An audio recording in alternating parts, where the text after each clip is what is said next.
மனித சமூகத்திற்கு அல்லாஹ் எச்சரிக்கையாக சொல்கிறான், ஆடைகளில் ஜாக்கிரதையாக இல்லாவிட்டால், பெண்கள் ஆடைகளில் பேணுதலாக இல்லாவிட்டால், ஒழுக்கக்கேட்டையும் விபச்சாரத்தையும் மனித சமூகத்திலே இருந்து ஒழிக்கவே முடியாது. எந்த காரணத்தை கொண்டு ஒழிக்கவே முடியாது. என்ன நிலைமை இன்றைக்கு? எந்த அளவுக்கு பெண்களுக்கு ஆடை குறைந்திருக்கிறதோ அதுதான் அழகு போட்டியிலே முதல் பரிசு பெறுவதற்கு முதல் தகுதி. இன்றைய உலகம் அப்படிப்பட்ட உலகம்.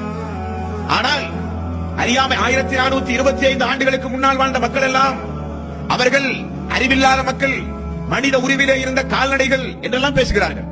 ஆனால் அக்கால மக்களிடத்தில் இருந்த ஒரு பண்பாடு, நாகரீகம், ஒழுக்கம், ஆபாசத்தை பேணுகின்ற, ஆபாசத்தை ஒழிப்பதற்கு அவர்கள் பாடுபட்ட முயற்சிகள் இக்காலத்து மக்களிடத்திலே உண்டுமா என்றால் இல்லாத சூழலை தான் பார்க்கிறோம். அப்போ இஸ்லாமிய மார்க்கத்தை பொறுத்தவரையில் முகம் முன்கையை தவிர பெண்கள் கட்டாயம் தங்களுடைய மேனிகளை மறைக்க வேண்டும். இது ஆடையில் பெண்கள் பேண வேண்டிய முதல் பாடம்.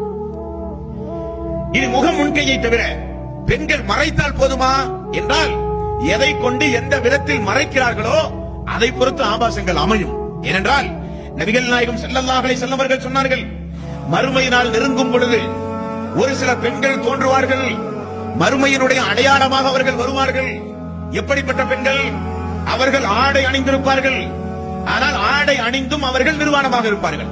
எதை ரசூலுல்லாஹி ஸல்லல்லாஹு அலைஹி வஸல்லம் அவர்கள் சொன்னார்கள்? மெல்லிசான ஆடைகள், உள்ளிருக்கக்கூடிய கனபரிமாணங்களை வெளியே எடுத்து காட்டக்கூடிய இறுக்கமான ஆடைகள், ஆண்களுக்கு ஒப்பான ஆடைகள். அப்ப பெண்கள் மறைத்திருந்தாலும் அல்லாஹ்வுடைய சாபத்தை பெறுவார்கள் அவர்கள் என்று ரசூலுல்லாஹி ஸல்லல்லாஹு அலைஹி வஸல்லம் அவர்கள் ஏன் சொல்லித்தார்கள்? மறைத்தார்கள், ஆனால் மறைக்க வேண்டிய விதத்தில் அவர்கள் மறைக்கவில்லை. முகமும் முன்கையும் தவிர அவர்கள் முழுக்க முழுக்க மறைத்திருந்தாலும் மிக மெல்லிசான, மிக மிக லேசான ஆடைகளை பெண்கள் அணிகிற காலம் இந்த காலம். இறுக்கமான ஆடைகளை அணிகிற காலம் இந்த காலம். அதை ரசூலுல்லாஹி ஸல்லல்லாஹு அலைஹி வஸல்லம் அவர்கள் சொன்னார்கள், மறுமையினுடைய அடையாளமாக அந்த பெண்கள் வந்திருக்கிறார்கள்.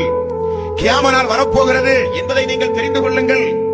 அதனுடைய அறிகுறிதான் ஆடை அணிந்தும் நிர்வாணமாக பெண்களை நீங்கள் பார்ப்பது என்று நபிகள் நாயகம் ஸல்லல்லாஹு அலைஹி வஸல்லம் அவர்கள் சொன்னார்கள்.